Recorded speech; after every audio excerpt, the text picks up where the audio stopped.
নমস্কার, the power of astrology dot Sumanta জি চৌধুরী আমার এই ইউটিউব চ্যানেলে আপনাদের সবাইকে স্বাগত।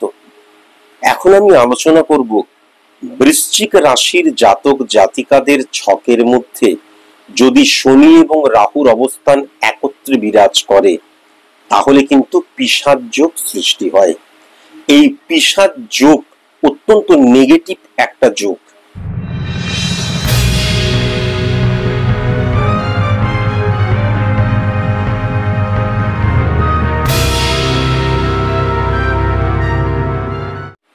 মনে রাখা দরকার, এই পিশাচ যোগ যেই ঘরে শনি এবং রাহু বসে রয়েছে সেই ঘরে কিন্তু এই যোগটি সৃষ্টি হয়।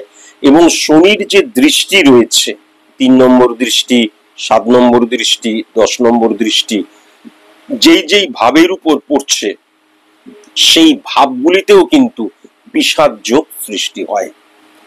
এখন আমি আজকে কিন্তু সার্বিক মতে একটা আলোচনা করছি এবং ধরে নিচ্ছি যে মকরের ঘরে কিন্তু শনি এবং রাহু বসে রয়েছে আলোচনা সাপেক্ষে।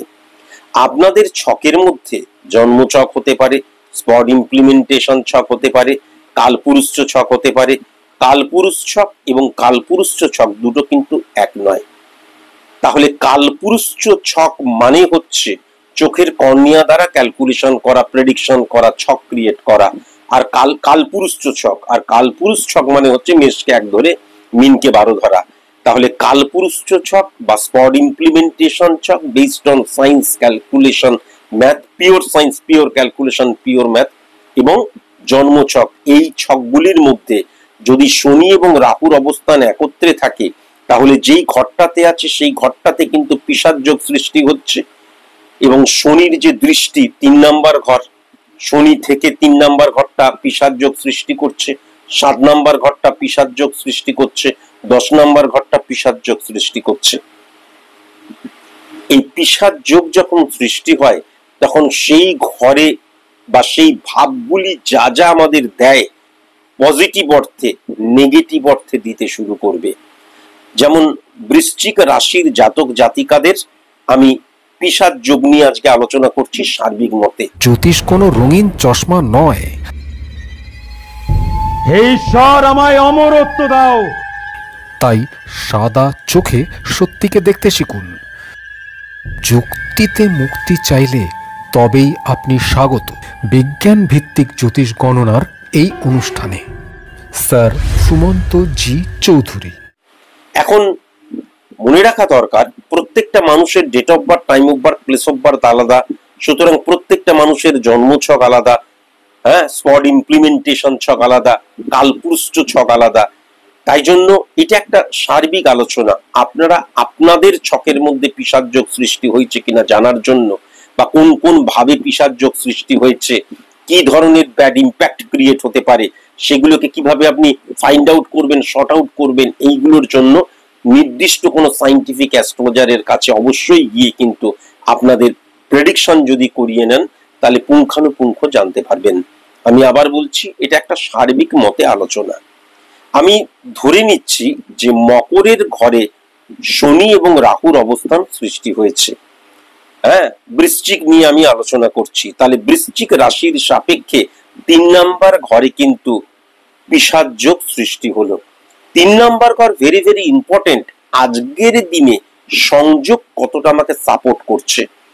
সংযোগ আমরা বলতে পারি, লাক বলতে পারি, ভাগ্য বলতে পারি, নিয়তি বলতে পারি, যাই বলি, মূলত সংযোগ, এই সংযোগটা কতটা আমাকে সাপোর্ট করছে। ফার্স্ট, 3 নাম্বার ঘর দ্বারা মানসিকতা, মনোভাবের জায়গাটা বোঝা যায়। সেকেন্ড, 3 নাম্বার ঘর দ্বারা আমরা আমাদের অনুজদের বুঝতে পারি, ভাই বোন এদেরকে বুঝতে পারি, আরো নানান কিছুকে আমরা বুঝতে পারি।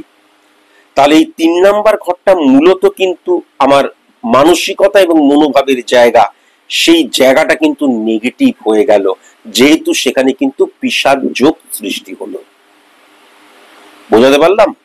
এইবার এই 3 নাম্বার ঘরটা নেগেটিভ হয়ে গেল, এখানে শনি এবং রাহু বসে রয়েছে। শনির যেই স্থানে দৃষ্টি দিচ্ছে, প্রথমে শনির এই মকর থেকে 3rd হাউসের দৃষ্টি মানে 5 নম্বর ঘরে দৃষ্টি দিচ্ছে, 5 নম্বর ঘর দ্বারা আমরা আমাদের জীবনের সফলতাকে বুঝতে পারি। 5 নম্বর ঘর দ্বারা আমরা আমাদের সন্তান ক্ষেত্রকে বুঝতে পারি। যেমন 5th হাউস এবং 11th হাউস দ্বারা কিন্তু আমরা আমাদের বন্ধুত্বের জায়গাটাকেও বুঝতে পারি। তাহলে এই 5 নম্বর ঘরটা যখন নেগেটিভ হয়ে যাচ্ছে তখন সফলতায় বাধা সৃষ্টি হচ্ছে, সন্তানের জায়গাটায় স্যাটিসফ্যাকশন বিহীন হয়ে যাবার জায়গাটা লক্ষ্য করা যাচ্ছে। এগুলো কিন্তু পরিষ্কার লক্ষ্য করা যাচ্ছে। তাহলে যখনই পিশাচ যোগ সৃষ্টি হলো মকরের ঘরে, আলোচনা সাপেক্ষে শনি এবং রাহু মকরের ঘরে আছে ধরে নিয়েছি, তাহলে 3 নম্বর ঘরে পিশাচ যোগ সৃষ্টি হলো, আবার 5 নম্বর ঘরেও কিন্তু পিশাচ যোগ সৃষ্টি হলো। পজিটিভ যে ইনফ্লুয়েন্স সেটা কিন্তু নেগেটিভ ভাবে এই ঘরগুলিতে আমি পেতে শুরু করলাম। 9th house very very important. 9th house উচ্চ শিক্ষার জন্য ভেরি ভেরি ইম্পর্টেন্ট। তারপরে পিতার জন্য, পালন কর্তার জন্য ইম্পর্টেন্ট। ধর্মকে সঠিক মতন ব্যাখ্যা এবং ইমপ্লিমেন্টেশনের ক্ষেত্রে 9th house very very important.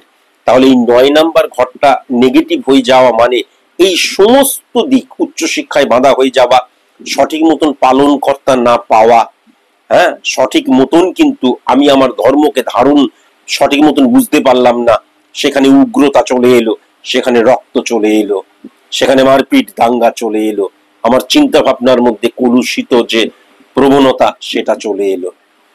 আবার যদি আমি 12 নম্বর ঘরটা দেখি, 12 নম্বর ঘর ভেরি ভেরি ইম্পর্টেন্ট, কেননা আয়েগা এবং জায়গা, এই জায়গাকে রিপ্রেজেন্ট করে 12 নম্বর ঘর। 12 নম্বর ঘর কখনো যদি নেগেটিভ হয়ে যায়, নেগেটিভ ভাবে 12 নম্বর ঘর জেল হাজতকে রিপ্রেজেন্ট করে, বা এরকম সিচুয়েশন ক্রিয়েট হওয়াকে কিন্তু রিপ্রেজেন্ট করে, মানসিক বিকারগ্রস্ত হয়ে যাওয়াকে রিপ্রেজেন্ট করে। আমার জীবনের যা কিছু যেগুলো আমরা স্টোর করতে চাই, সেটা অর্থ হতে পারে, হ্যাঁ, আমার ইমোশন হতে পারে, আমার আবেগ হতে পারে, আমার পরিকল্পনা হতে পারে, আমার সিদ্ধান্ত হতে পারে, আমার সম্মান হতে পারে, আমার রেসপেক্টের জায়গা, সমস্ত কিছু আলটিমেট এটা ব্যর্থ হয়ে যাওয়া বা বিকিয়ে যাওয়া বা বিফল হয়ে যাওয়া বা বেরিয়ে যাওয়ার জায়গাকেও কিন্তু রিপ্রেজেন্ট করে 12 নম্বর ঘর।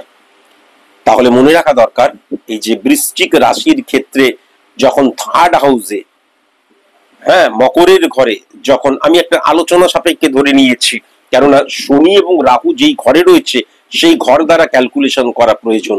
তাহলে 3 নম্বর ঘর, 5 নম্বর ঘর, 9 নম্বর ঘর এবং 12 নম্বর ঘর কিন্তু নেগেটিভ হয়ে যাচ্ছে, এবং সেখানে পিশাচ যোগ সৃষ্টি হওয়া মানে তার যে পজিটিভ এই যে ভাবগুলো, যে পজিটিভ মানে চিন্তাধারা বা পজিটিভিটি আমাদেরকে প্রদান করে, পুরোটাই তার অপোজিট হয়ে যাচ্ছে।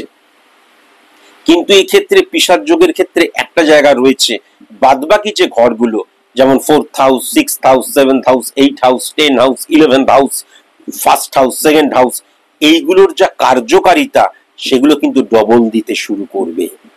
কিন্তু মনে রাখা দরকার আছে, কেননা এটা সাধারণভাবেই কিন্তু একটা আমরা যদি চিন্তা ভাবনা করি তাহলেই আমরা বুঝতে পারবো যে আমার যদি মানসিকতা মনোভাবের জায়গাটা নেগেটিভ হয়ে যায়, তাহলে কোনো মতেই কি আমি আমার যে সফলতার জায়গা, সফলতাকে ত্বরান্বিত করার জায়গা, বা মানুষের সাথে মেশার ক্ষেত্রে, মানুষের সাথে কোর্ডিয়াল রিলেশনের ক্ষেত্রে, আমার কর্মের, আমার যে কোনো সিচুয়েশনকে কন্ট্রোল করার ক্ষেত্রে আমি পজিটিভ ভাবে নিজেকে ইমপ্লিমেন্ট করতে পারবো না।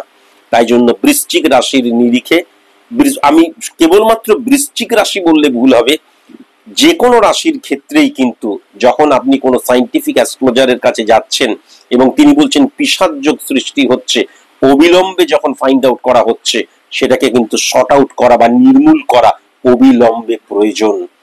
তা না হলে, আমি বারবার ধরে আগেও বললাম আবারও বলছি, অ্যাস্ট্রোলজিক্যাল যে প্ল্যানেট বা স্টার সেগুলো কিন্তু আকাশে বিচরণ করে না, রিপ্রেজেন্ট করে আমার হরমোনকে।